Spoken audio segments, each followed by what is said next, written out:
روشنی روشنی سب کے لیے، روشنی روشنی سب کے لیے، روشنی روشنی سب کے لیے، روشنی روشنی سب کے لیے۔ اعوذ باللہ من الشیطان الرجیم، بسم اللہ الرحمن الرحیم۔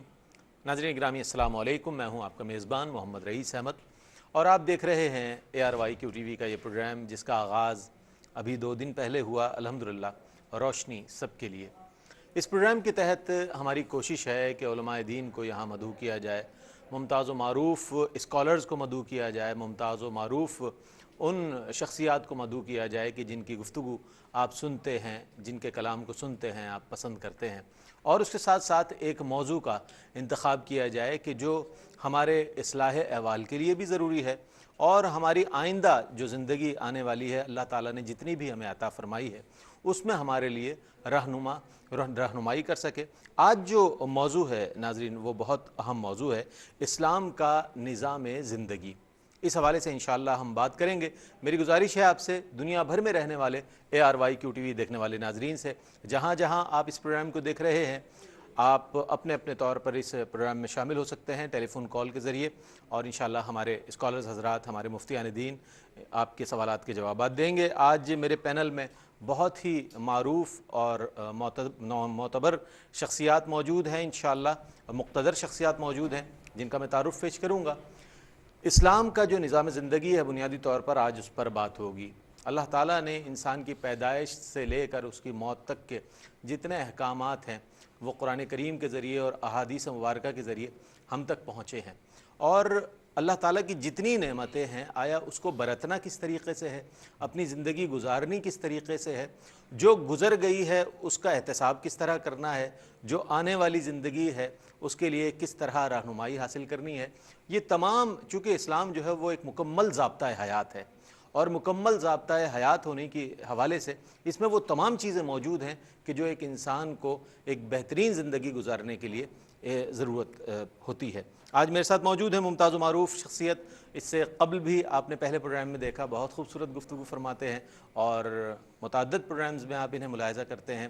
علامہ سید مظفر حسین شاہ صاحب، آپ خطیب العصر اور بہت وقی مطالعہ رکھتے ہیں ماشاءاللہ دینی اور عصری علوم کے حوالے سے، آج ہمارے مہمان ہیں۔ السلام علیکم۔ وعلیکم السلام ورحمۃ اللہ۔ شاہ صاحب کے ساتھ تشریف رکھتے ہیں عہد حاضر کی ایک ممتاز و معروف شخصیت، ایک ایسی شخصیت کہ جن کا بہت احترام کیا جاتا ہے، اور ہمارے ماشاءاللہ جتنے پینل میں لوگ موجود ہوتے ہیں، موجود ہوتے رہیں گے انشاءاللہ، ان کا بہت زیادہ احترام کیا جاتا ہے۔ پوری دنیا میں رہنے والے مسلمان ان کے فالوورز ہیں، ان کے فینز ہیں، ان کے معتقد ہیں۔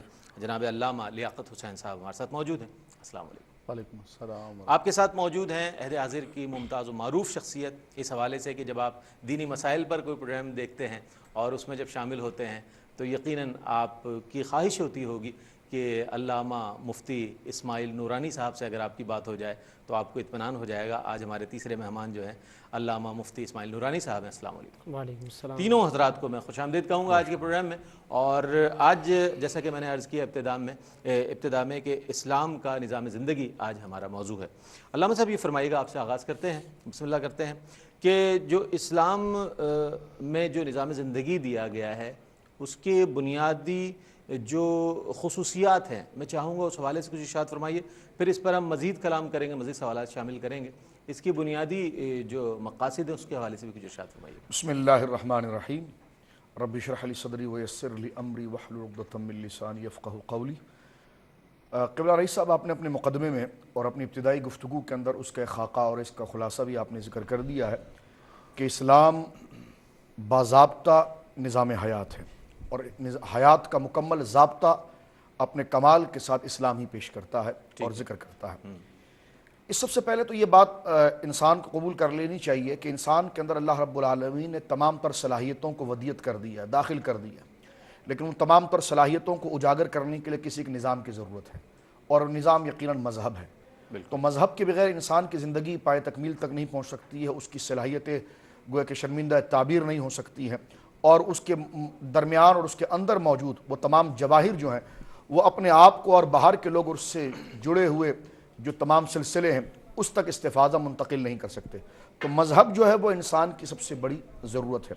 اور یقیناً مذاہب کی کثرت کے ساتھ ہم اقسام دیکھتے ہیں, تقابل مذاہب کا جب ہم مطالعہ کرتے ہیں تو ہمارے سامنے کئی مذاہب سامنے آتے ہیں, لیکن ان تمام مذاہب کا اگر ہم سرسری مطالعہ بھی کریں تو اس میں کسی نہ کسی حوالے سے اس کے اصول, اس کی تشریحات, اس کی تعبیرات میں کہیں نہ کہیں نقص یا عیب اس اعتبار کا ملتا ہے جس سے کما حقہ انسانیت استفادہ نہیں کر سکتی. لیکن اسلام ایک واحد دین ہے, جس قرآن کریم فرقان حمید برہان رشید نے ذکر فرمایا ان الدین عند اللہ الاسلام, کہ انسان کی حیات کا مکمل ضابطہ, مکمل منشور جو ہے وہ اسلام پیش کرتا ہے. الغرض انسان کے جس قدر زندگی میں شعبے ہیں, بیٹا ہونا, والد ہونا, پڑوسی ہونا, شوہر ہونا, تاجر ہونا, یا الغرض جس قدر قسم کے شعبے ہیں, تمام شعبہ جات پر اسلام مکمل طور پر روشنی, رہنمائی اور اس کا مکمل ضابطہ ذکر کرتا ہے. اور یہ صرف زبانی گفتگو نہیں ہے, قرآن و سنت اس پر دلالت کرتے ہیں. لیکن اس میں ایک بات جو میں عرض کر دوں آپ کی بارگاہ میں, وہ یہ ہے کہ جو آپ نے ذکر فرمایا اس حوالے سے, تو اسلام نے سب سے پہلے انسان کی ضروریات کو باقاعدہ شقوں میں اور موضوعات میں تقسیم کیا ہے. یہ اسلام کا ایک بہت بڑا کام ہے کہ پہلے ضروریات کو بانٹا تو جائے اور دیکھا تو جائے کہ کون سی ضرورت کس اعتبار سے ہے, تاکہ اس میں آمیزش نہ رہے, اس کو سمجھنے میں ہمیں خلجان نہ رہے اور وہ تمام معاملات پراگندہ نہ ہو جائیں. تو اسلام نے سب سے پہلے 4 عنوان دیے ہیں انسان کی زندگی کے. وہ عبادات ہیں, وہ معاملات ہیں, اور وہ عقائد ہیں, معاملات ہیں, عبادات ہیں, اور پھر اس کے ساتھ اخلاقیات ہیں. یہ 4 چیزیں ہیں جس کے گرد ساری انسان کی زندگی گھومتی, اور یہی اس کا حاصل ہے. اور اسلام نے جگہ جگہ پر جو طرز زندگی بیان کیا ہے, تو اس میں سے کسی خاص شعبے کی طرف اشارہ کر کے ہر شعبے کی تکمیل کے جیسی جیسی ضرورت ان 4 میں سے جس اعتبار سے ہوتی رہی انسان کو پیش کیا. اور 4 شقوں کا مکمل کمال, مکمل ضابطہ, مکمل منشور اور مکمل اس کے لوازمات کو اسلام نے پیش کیا. ٹھیک ہے. اچھا علامہ صاحب, یہ فرمائیے گا کہ قرآن کریم کی طرف ہم جاتے ہیں اپنی رہنمائی کے لیے اور اپنی ہدایت کے لیے. قرآن کریم ہمارے لیے ایک مکمل کتاب ہے. یہ فرمائیے کہ نظام زندگی کے حوالے سے قرآن کریم کیا تصور پیش کرتا ہے؟ اور ایک اور چیز میں یہ پوچھنا چاہوں گا کہ انسان کو کن مقاصد کو پیش نظر رکھتے ہوئے زندگی گزارنی چاہیے, کن خطوط پر زندگی گزارنی چاہیے, اور اس کے ساتھ ساتھ کیا چیزیں پیش نظر ہونی چاہیے کہ ایک اچھی اور بہترین زندگی گزر سکے؟ الحمدللہ رب العالمین والعاقبۃ للمتقین والصلاۃ والسلام علی سید الانبیاء والمرسلین. بسم اللہ الرحمن الرحیم. یا ایھا الذین آمنوا ادخلوا فی السلم کافہ. صدق اللہ مولانا العظیم. بہت شکریہ رئیس صاحب, قبلہ شاہ صاحب نے بہت خوبصورت ابتدائی گفتگو فرمائی اور بڑا احاطہ فرمایا ان تمام خطوط کا کہ جس کی بنیاد پر اور خاص طور پر انسانی زندگی اور اسلام کا جو نظام حیات ہے. دیکھیں جی, قرآن مجید فرقان حمید کے حوالے سے آپ نے ذکر فرمایا. قرآن مجید فرقان حمید کو اللہ تبارک و تعالیٰ نے نبی کریم صلی اللہ علیہ وسلم کے سینہ اطہر پر تقریباً 23 سال کے عرصے کے اندر تدریجاً اتارا. جیسے جیسے ضرورت ہوتی, جیسے جیسے واقعات رونما ہوتے, ایسے ایسے قرآن کا نزول ہوتا, اور پھر نازل ہوتے ہوتے آخر کے اندر یہ مجدہ سنایا گیا کہ الیوم اکملت لکم دینکم واتممت علیکم نعمتی وردیت لکم الاسلام دینا, کہ آج دین کو مکمل کر دیا. یقیناً جو پہلے ادیان سابقہ تھے وہ بھی کامل مکمل دین تھے اپنے اپنے دور کے مطابق, اپنی اپنی ضرورت کے تقاضوں کے مطابق. لیکن جیسے جیسے تقاضے بڑھتے رہے, تہذیب و تمدن کے اندر اضافہ ہوتا رہا اور انسان کے اندر ترقیاں پیدا ہوتی رہیں, تو وہ تمام چیزیں شامل ہوتی رہیں اور گزشتہ شریعتوں کو منسوخ کرتے رہے اور آگے نظام بڑھتا رہا. یہاں تک کہ خود شریعت محمدیہ کے اندر بہت سارے احکامات کو پہلے منسوخ کیا گیا اور نئے احکامات آئے. لیکن اب جو ہے وہ تمام کے تمام احکامات وہ محکم ہیں, اس کے اندر کوئی تنسیخ نہیں ہے, قیامت تک باقی رہنے والے. اور نبی کریم صلی اللہ علیہ وسلم جو دین لے کر آئے, فرمایا کہ آج میں نے دین اسلام کو مکمل کر دیا, اور یہ اللہ کی بہت بڑی نعمت ہوگی. مفتی اسماعیل نورانی صاحب, میں چاہوں گا اسی جواب سے آپ کی گفتگو آغاز کرتے ہیں. بسم اللہ الرحمن الرحیم. اتوار کے دن جو پروگرام جس میں حاضر ہوتا ہوں تفہیم المسائل میں, تو یہی سوال اس پروگرام میں آیا تھا. اچھا. اور میں نے اس کا جواب بھی عرض کیا تھا, کچھ اختصار کے ساتھ بیان کیا تھا. اس میں سوال یہی تھا کہ اگر شوہر کا بیوی کا انتقال ہو جائے تو اس صورت میں شوہر اس کو دیکھ سکتا ہے یا نہیں, اسی طریقے سے نہلا سکتا ہے یا نہیں, اور قبر میں اتارنے کے حوالے سے, چھونے کے حوالے سے. تو اس میں ہم نے یہ بات بیان کی تھی کہ فقہائے کرام نے اپنی کتابوں میں یہ بات وضاحت سے لکھی ہے کہ شوہر کے لیے اس کو بلا حائل کے, یعنی جس میں کپڑا درمیان میں حائل نہ ہو, تو اس طریقے سے اس کو چھونا اور نہلانا, یہ 2 چیزیں ممنوع کی گئی ہیں. باقی اس کو قبر میں اتارنا اور اس کو دیکھنا یا جنازے کو کندھا دینا، ان تینوں باتوں میں کوئی حرج نہیں ہے۔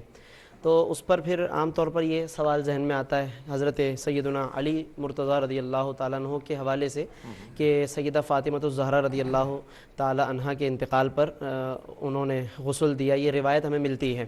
تو اس کے متعلق اعلیٰ حضرت رحمۃ اللہ علیہ نے اور دیگر کئی علماء نے، فقہاء نے اپنی کتابوں میں مختلف توجیحات اس کی ذکر فرمائی ہیں۔ ایک توجیہ تو اس اعتبار سے کہ اگر اس بات کو ہم ایز اٹ از تسلیم کر لیں کہ ایسا ہی ہے، اس روایت کا مفہوم کہ غسل دیا، تو اس اعتبار سے تو پھر یہ ان کی خصوصیت ہے، اور خصوصیات میں ظاہر ہے کہ قیاس نہیں کیا جا سکتا کہ ہم کسی اور کو اس پر قیاس کریں، تو ایک خصوصیت ہے۔ اور بعض نے یہ بھی جواب دیا کہ یہ جو ان کی طرف نسبت کی جاتی ہے تو یہ نسبت ایک ذمہ داری اور سرپرستی کے اعتبار سے، کہ یعنی اصل تو انہوں نے غسل دینے کے انتظامات فرمائے، حکم دیا، اور نسبت ان کی طرف کر دی جاتی ہے کہ انہوں نے ہی یہ سارے انتظامات فرمائے تھے۔ بہرحال اصل جو مسئلہ ہے سب کے لیے وہ یہی ہے کہ شوہر اس میں غسل نہیں دے سکتا، لیکن اس کو چہرے کو دیکھ سکتا ہے، کندھا دے سکتا ہے اور قبر میں اتار سکتا ہے۔ بہت خوبصورت اور بڑی صراحت کے ساتھ آپ نے جواب عنایت فرمایا۔ علامہ صاحب کیا فرمائیں گے؟ میں چاہوں گا آپ کی بھی رائے اس حوالے سے۔ جی یقین مفتی صاحب نے جواب دیا ہے، وہ یقین مکمل طور پر ہر زاویے سے شافی و کافی ہے، لیکن میں اس بارے میں سے بھی عرض کرنا چاہتا ہوں کہ سیدہ فاطمۃ الزہرا رضی اللہ تعالیٰ عنہا کے حوالے سے جو سوال پوچھا گیا، یقین مفتی صاحب نے جو فرمایا وہ توجیہ علماء نے جو سب سے زیادہ حضور علیہ السلام کے فضائل میں اور اہل بیت کی فضیلت میں ذکر کیے ہے وہ ان کی خصوصیات کے حوالے سے۔ ایک نہیں، ایسے درجنوں مسائل رئیس صاحب ہمارے سامنے آتے ہیں کہ جو سرکار دو عالم صلی اللہ علیہ وسلم نے اپنی تشریعی اختیارات کے ذریعے صحابہ کرام رضوان اللہ علیہم اجمعین میں سے کسی فرد کے ساتھ خاص فرمایا۔ یہاں تک کہ دیکھیں مسلم امام احمد کی صحیح حدیث ہے جو شرط مسلم کے اوپر ہے، آپ حیران ہوں گے کہ شخص حضور کی بارگاہ میں حاضر ہوا اور اس نے کہا کہ حضور میں دن میں 5 وقت نمازیں ہیں لیکن میں اس میں سے چند پڑھوں گا اور چند نہیں پڑھوں گا، تو کیا میرا اسلام آپ قبول کر لیں گے اور مجھے اجازت دیں گے؟ سرکار نے فرمایا تمہیں اجازت ہے۔ اسی طرح روزے کے کفارے سے متعلق ہے، یا جناب جو ہے کہ وہ رضاعت کی مدت جو ہے وہ 2 سال ہے، اور رضاعت کی حرمت جو ثابت ہوتی ہے وہ 2.5 سال تک ہوتی ہے، لیکن اس کے باوجود سرکار دو عالم صلی اللہ علیہ وسلم نے باقاعدہ ایک باریش شخص کو، جناب جن کو ایک خاتون نے پالا تھا، ان کے دودھ پینے کی اجازت دے کر ان کا رضائی بیٹا بنا دیا۔ تو یہ حضور علیہ السلام کے گویا کہ اختیارات میں سے ہیں، اجازتوں میں سے، تو یہ بھی اختیار جو تھا وہ سرکار دو عالم صلی اللہ علیہ وسلم کی جانب سے گویا کہ تفویض کیا گیا۔ اچھا، یہ نبی کریم علیہ السلام کے اختیارات میں آپ نے بہت خوبصورت اس میں ایک چیز کو شامل کی۔ علامہ صاحب میں چاہوں گا اس پر آپ بھی کچھ اپنا اوپینین اس نہیں، میں سمجھتا ہوں کہ دونوں علماء کرام نے اس پر مکمل گفتگو فرما دی، اور ضابطہ بھی قبلہ مفتی صاحب نے ذکر فرما دیا، اور اس پہ جو استثناء ہے وہ قبلہ شاہ صاحب نے ذکر فرما دیا۔ بہت خوبصورت جواب آپ نے تینوں ہمارے جو مہمانان گرامی ہیں ان سے سنا، اور یقیناً جب ہمارے ذہن میں کوئی سوال ابھرتا ہے، کوئی ہمیں بے چین کرتا ہے سوال، تو ہم علماء دین سے رجوع کرتے ہیں اور ان کی رائے ہمارے لیے مقدم ہوا کرتی ہے، اور ہمارے ناظرین جو سوالات ہم سے کر رہے ہیں وہ ہم اپنے علماء دین کی خدمت میں پیش کریں گے۔ علامہ لیاقت حسین صاحب ہمارے ساتھ موجود ہیں۔ علامہ صاحب یہ فرمائیے گا کہ ایک مسلمان کے ذہن میں یہ بات ہوتی ہے کہ اللہ تعالیٰ ستار العیوب ہے، ہمارے عیبوں کی پردہ پوشی فرمانے والا ہے، اور غفار الذنوب ہے، ہمارے گناہوں کا معاف فرمانے والا ہے۔ تو یہ فرمائیے کہ جب انسان سے گناہ ہو جاتا ہے، بہت زیادہ ہو جاتا ہے، تو کیا کیفیت ہونی چاہیے اور کس طریقے سے اللہ تعالیٰ کی بارگاہ میں توبہ کرنی چاہیے کہ اللہ تعالیٰ ہمیں معاف فرمائے؟ دیکھیں جی، بہن نے جو پوچھا ہے خاص طور پر انہوں نے کہا کہ بظاہر لگتا ہے کہ ایسا اختلاف ہے، بعض مقامات پر گناہوں کی شدت کا ذکر کیا گیا ہے، لیکن اسلام کا جو عمومی ضابطہ ہے وہ یہی ہے کہ ایک مومن کو کبھی بھی اللہ کی رحمت سے مایوس نہیں ہونا چاہیے، چاہے بڑے سے بڑا گناہ ہو جائے، اللہ تبارک و تعالیٰ کی بارگاہ میں رجوع کرنا چاہیے، توبہ کرنی چاہیے۔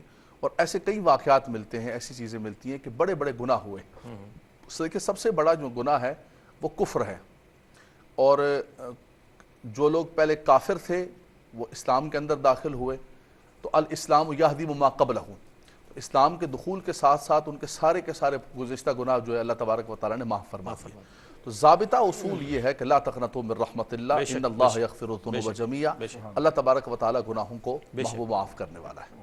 بہت اچھی بات ہے۔ اچھا، دوسرا سوال ہمارے کالر جو تھے ان کا یہ تھا کہ اگر 2 رکعتیں پڑھ لی گئی ہیں اور اس میں درود شریف پڑھ لیا جاتا ہے اتحیات میں، تو کیا سجدہ سہو؟ نہیں، سجدہ سہو لازم نہیں ہوگا، کیونکہ امام کی اقتداء کے اندر ہے وہ، اس لیے امام کی اقتداء کے اندر ایسی کوئی غلطی ہو بھی جائے تو اس صورت میں سجدہ سہو لازم نہیں ہوتا ہے۔ ٹھیک ہے، ان دونوں سوالات کو آپ کی خدمت میں پیش کروں گا، آپ اپنی رائے عنایت فرمانے۔ جی بسم اللہ الرحمن الرحیم۔ بہن نے توبہ کے حوالے سے پوچھا تھا کہ بعض کتابوں میں یا کوئی واقعہ وغیرہ پڑھ کر ایسا معلوم ہوتا ہے کہ گناہوں کی معافی نہیں ہے، اور بعض جگہ رحمت کا تذکرہ ہمیں ملتا ہے. تو اصل میں یہ سمجھ لیں کہ جو دو طرح کی ہمیں باتیں نظر آتی ہیں، یہ ہماری اسلام کی عمارت بھی اسی پر قائم ہے. امید و بیم کے درمیان ہے نا، کہ امید بھی رکھنی ہے، خوف بھی رکھنا ہے. بعض روایات اور بعض واقعات ہمیں ایسے ملیں گے جس سے دل میں ایک امید پیدا ہوتی ہے، بعض روایات و واقعات ایسے ملیں گے جس سے خوف پیدا ہوتا ہے. تو سورہ فاتحہ میں بھی غور کریں تو الرحمن الرحیم بھی ہے، مالک یوم الدین بھی ہے. الرحمن الرحیم میں فرمایا بہت رحم فرمانے والا ہے، مالک یوم الدین میں فرمایا روز جزا کا مالک ہے، گرفت بھی فرمائے گا وہ. تو اسلام ان دونوں کے درمیانی کیفیت کا نام ہے کہ گناہ بے شک انسان سے ہو جاتے ہیں، لیکن اسے امید بھی رکھنی چاہیے اللہ تعالیٰ سے کہ وہ معاف فرما دے گا، اور چونکہ گرفت کا جب دل میں خوف ہوگا تو پھر آئندہ وہ بچنے کی کوشش بھی کرے گا. یہی درمیانی راہ ہے، اور اپنے آپ کو بچاتے رہنا چاہیے گناہ سے. اچھا، اور دوسرا نماز کے حوالے سے سوال کیا تھا انہوں نے امام کی اقتداء میں. تو علامہ صاحب نے بالکل صحیح فرمایا کہ جب امام کی اقتداء میں ہے تو اس صورت میں اس نے اگر اس طرح غلطی سے آگے وہ چلا گیا ہے پڑھتے پڑھتے، جبکہ اس کو عبدہ و رسولہ تک رکنا چاہیے تھا، اور آگے چلا گیا ہے، تو اس صورت میں اس پر سجدہ صاحب نہیں ہے. اچھا، اور غالباً انہوں نے اس طرح سے ذکر کیا تھا کہ اگر اس کی 2 رکعتیں نکل گئی اور امام کے بعد وہ اٹھنے کا انتظار کر رہا ہو نا کہ امام سلام پھیرے، یعنی اس کی شروع کی 2 رکعتیں نکل گئیں، تو اب اگر وہ بیٹھا ہوا ہے تو ظاہر ہے ایسے مقتدی کے لیے حکم یہ کہ وہ عبدہ و رسولہ پہ رک جائے اور اس کی تکرار کرتا رہے، اور امام تو مکمل التحیات کے بعد درود شریف پڑھ رہا ہے. تو بعض لوگ ایسا بھی ہو جاتا ہے غلطی سے کہ وہ اس دوران جب امام صاحب مکمل پڑھ رہے ہیں اور ان کو انتظار، یہ بعض مسبوقین جو ہوتے ہیں انتظار میں ہیں، تو اس میں بھی بعض لوگ سوال کرتے ہیں کہ اگر ہم نے پڑھ لیا تو کیا ہوگا. تو اس میں ویسے فقہا کی تصریحات سے کوئی ایسا وجوب نہیں ظاہر ہوتا ہے کہ آدمی پر کوئی یہ خاموشی واجب ہو، بلکہ جب انہوں نے تکرار کی اجازت دی ہے تو اسی طریقے سے اگر وہ درود شریف پڑھتا چلا گیا تو اس پر بھی سجدہ صاحب نہیں ہوگا. علامہ صاحب کیا فرمائیں؟ یقیناً جو ہے کہ وہ آپ نے دیکھا کہ دونوں علماء کرام نے مضبوط جواب اور مربوط اور مبسوط جواب مرحمت فرمایا ہے. میں صرف ایک بات اس میں عرض کر دوں گا کہ اللہ رب العالمین نے قرآن مجید فرقان حمید کے اندر ایک خاص چیزوں کی نشانی اور نشاندہی فرما دی ہے کہ جس پر توبہ جو ہے کہ وہ دروازہ بند ہو جاتا ہے. ایک تو وقت غرغرہ ہے، یعنی جس وقت نزا کی کیفیت طاری ہو جاتی ہے اس وقت توبہ کا دروازہ اس بندے کے لیے بند ہو جاتا ہے، اور اس سے پہلے اگر وہ ہوش کی حالت میں ہوتا ہے یا حالت کفر میں خدا نہ کرے الیاذ باللہ جو مر گیا اس کے لیے ہے، یا وقت غرغرہ آ گیا اب وہ کہتا ہے کہ میں اب توبہ کرتا ہوں، جو تمام مشاہدات اور غیب اس کے سامنے ظاہر ہونا شروع ہو گئے، مشاہدہ ہو گیا ہے، تو اس صورت میں اس کی توبہ کی قبولیت کی بات نہیں. لیکن اس سے قبل جو ہے تو وہ حدیث پاک موجود ہے تائب من ذنب کمن لا ذنب لہ، کہ جو گناہوں سے توبہ کرتا ہے وہ ایسا جس نے گناہ نہیں کیا. اور بہت خوبصورت بات قبلہ مفتی صاحب نے کی ہے کہ ایمان، خوف اور امید کے مجموعے کا نام ہے. سیدنا فاروق اعظم کہتے ہیں نا کہ اگر یہ پوچھا جائے قیامت کے دن ذرا یہ بتاؤ کہ سب جنت میں چلے جائیں اور ایک رک جائے اور ہم اس سے کچھ پوچھنا چاہتے ہیں، تو حضرت عمر کہتے ہیں کہ مجھے ڈر لگتا ہے کہ جناب وہ کہیں میں تو نہیں ہوں کہ مجھ سے پوچھا جا رہا ہے. اور فرمایا کہ اگر یہ کہا جائے جہنم میں پھینک دو اور ایک کو جنت میں ڈال دو، تو فرماتے وہ خوش نصیب میں ہی ہوں جس پر اللہ رب العالمین یہ کرم فرمایا. کیا کہنا یہ خوبصورت فکر تینوں علماء دین کے آپ تک پہنچی. اچھا علامہ صاحب، ہمارے آج کے پروگرام کا موضوع ہے اسلام کا نظام زندگی. یہ فرمائیے جیسا کہ آپ نے ابتدا میں ذکر کیا ان الدین عند اللہ الاسلام، اور ایک آئیڈیل لائف کا جو تصور ہے وہ اسلام ہی میں موجود ہے. یہ فرمائیے گا کہ ہم اس کو اگر اس تناظر میں دیکھیں کہ آیا قرآن کریم کی جو ہدایات ہیں وہ ہمارے لیے ہیں، پوری انسانیت کے لیے ہیں، بحیثیت مسلمان ہمارے لیے ہم اس کو فالو کرتے ہیں، لیکن اگر من حیث المجموع ہم دیکھیں تو کیا پوری انسانیت کے لیے یہ وہ ہے؟ دیکھیے بالکل آپ اس کو دیکھ سکتے ہیں. سید عالم صلی اللہ علیہ وسلم نے جب ہجرت فرمائی قبلہ رئیس صاحب تو باقاعدہ ایک ریاست کی بنیاد رکھی، اور اس پر علماء نے اپنے نادر تحقیقات کو مختلف مقالوں کی شکل میں دیا ہے کہ مستفی معاشرے کے ارتقاء کے اسباب کیا ہیں. اس میں اگر آپ دیکھتے ہیں تو سب سے پہلی چیز جو اسلام نے اخوت کا درس دیا ہے، یہ انسانیت، بکھری ہوئی انسانیت کو سلجھانے کے لیے، درست کرنے کے لیے، مربوط کرنے کے لیے اور بحیثیت تسبیح کے ایک دانے میں تمام لوگوں کو جوڑنے کا ایک بہت پیارا اصول ہے. اور آپ دیکھیے کہ میری آپ سے اجنبیت ہے اور آپ سے میری اجنبیت ہے. جب اجنبیت رہے گی تو اختلاف رہے گا، جب اجنبیت رہے گی تو دشمنی رہے گی، جب اجنبیت رہے گی تو اس میں عداوت اور عدوان کی کیفیتیں پیدا ہوگی. تو اسلام نے سب سے پہلے اخوت کا ایک عمومی تصور پیش کیا. کیا بات! اور عمومی تصور پیش کر کے فرمایا کہ تم کیا اجنبیت پیدا کرتے ہو، تم اور تم میں تمہارے باپ اور تمہارے ماں ایک ہی ہیں،